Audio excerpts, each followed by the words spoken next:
الحمدللہ والسلام علی رسول اللہ اما بعد قال حدثنا آدم قال حدثنا شعبۃ قال حدثنا الحکم قال سمعت سعید بن جبیر عن ابن عباس رضی اللہ عنہ قال ابن عباس رضی اللہ عنہ فرماتے ہیں بت تو میں نے رات گزاری فی بیت خالتی اپنی خالہ میمونہ رضی اللہ عنہ کے گھر زوج نبی جو نبی کریم صلی اللہ علیہ وسلم کی بیوی ہیں۔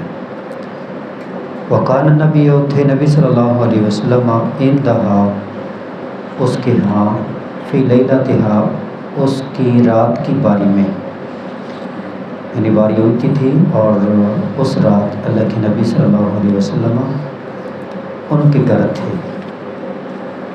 فصلی النبی صلی اللہ علیہ وسلم العشاء نبی کریم صلی اللہ علیہ وسلم نے عشاء کی نماز پڑھائی ثم جاء پھر آئے الی منزل اپنے گھر کی طرف فصلی 4 رکعات 4 رکعت پڑھی ثم نام پھر سو گئے ثم قام پھر کھڑے ہوئے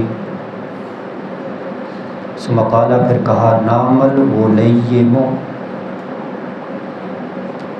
یہ بچہ سو گیا ہے۔ ولیم ایک چھوٹا بچہ اور ولیم یہ اس کے اندر شفقت کا معنی بھی ہوتا ہے، تصویر شفقت کے معنی میں بھی آتی ہے، تو پیارا بچہ بھی آپ اس کا معنی کر سکتے ہیں۔ یہ پیارا بچہ سو گیا کیونکہ آپ کی بیوی کا وہ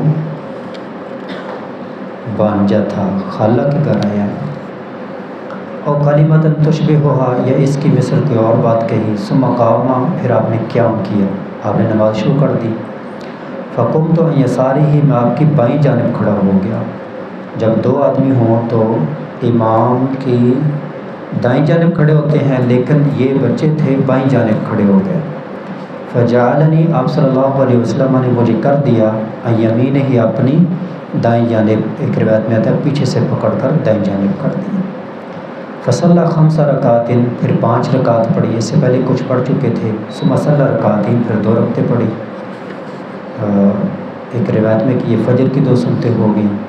ثم نام پھر آپ سو گئے حتی سمعت وطیتہ یہاں تک کہ میں نے آپ کے خراٹوں کی آواز سنی، او وطیتہ خطیتہ او وطیتہ دونوں کا معنی خراٹے۔ بعض لوگ ان کو خراٹے آتے ہیں، دوسرے لوگ ان کو ملامت کرتے ہیں، خاص طور پر طلبہ میں اگر کوئی طالب علم خراٹے دینے شروع کرتے تو اس میں ان کو بڑی باتیں کرتے ہیں۔ تو نبی کریم صلی اللہ علیہ وسلم کو خراٹے آتے تھے، تو خراٹوں کا آنا کوئی بری بات نہیں ہے۔ ثم خرج الی الصلاۃ پھر نبی کریم صلی اللہ علیہ وسلم صبح کی نماز پڑھانے کے لیے چلے گئے۔ اس میں 2 باتیں ہیں، ایک تو کہ یہ روایت آئی ہے کہ عشاء کے بعد باتیں کرنا، اس روایت میں نہیں ہے۔ دوسری روایت میں ہے کہ نبی کریم صلی اللہ علیہ وسلم جب گھر میں آئے فتحدث رسول اللہ صلی اللہ علیہ وسلم مع اہلہ ساعۃ ثم رقد، آپ گھر میں آئے اور گھر والوں کے ساتھ کچھ دیر باتیں کرتے رہے پھر سو گئے۔ تو گھر آدمی جائے تو گھر والوں سے باتیں جو ضروری امور ہیں یا کوئی نصیحت وغیرہ یا علم کی بات یا گھر کے معاملات، وہ باتیں کرنا مسنون ہے، اس میں کوئی حرج والی بات نہیں ہے۔ اور دوسری یہ بات کی جو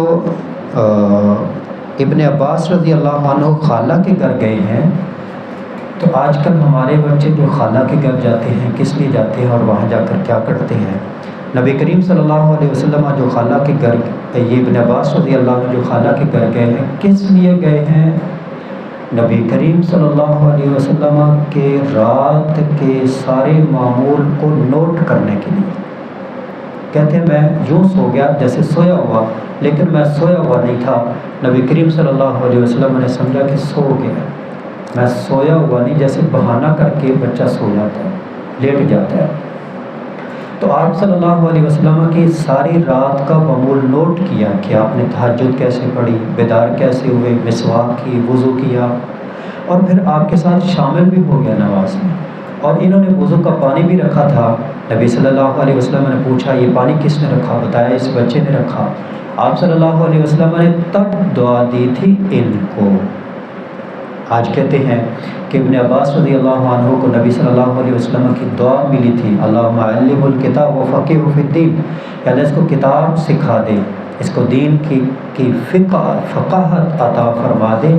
تو اس دعا کے پیچھے بچے کا ایک ذوق کے لیے گھر جانا اور پھر خدمت کرنا، نبی کریم صلی اللہ علیہ وسلم کے لیے پانی رکھا ہے تو چھوٹے بچے دادے کی خدمت کریں، دادی کی خدمت کریں، علماء کی خدمت کریں، تو والدین کو یہ چیز سکھانی چاہیے۔ اور ساری رات نبی صلی اللہ علیہ وسلم کا معمول نوٹ کیا ہے، تو بچوں کا علم سیکھنے کا ذوق اور شوق، چھوٹے سے بچے ہیں اور ہمارے بچوں کا کیا معمول ہوتا ہے، عشاء کی نماز کے بعد موبائل ہو ٹچ اور پھر دیکھتے رہتے ہیں فیس بک، بڑے بھی دیکھتے رہتے ہیں، ساری رات گزر جاتی ہے۔ اپنے بچوں کو بچپن سے سیدھا کرنے کی کوشش کرو۔ درخت جب نکلتا ہے اگر وہ ٹیڑھا ہو جائے بعد میں آپ اس کو سیدھا نہیں کر سکتے، بچپن میں ہی اگر اس کو سیدھا کریں گے تو وہ سیدھا چلے گا۔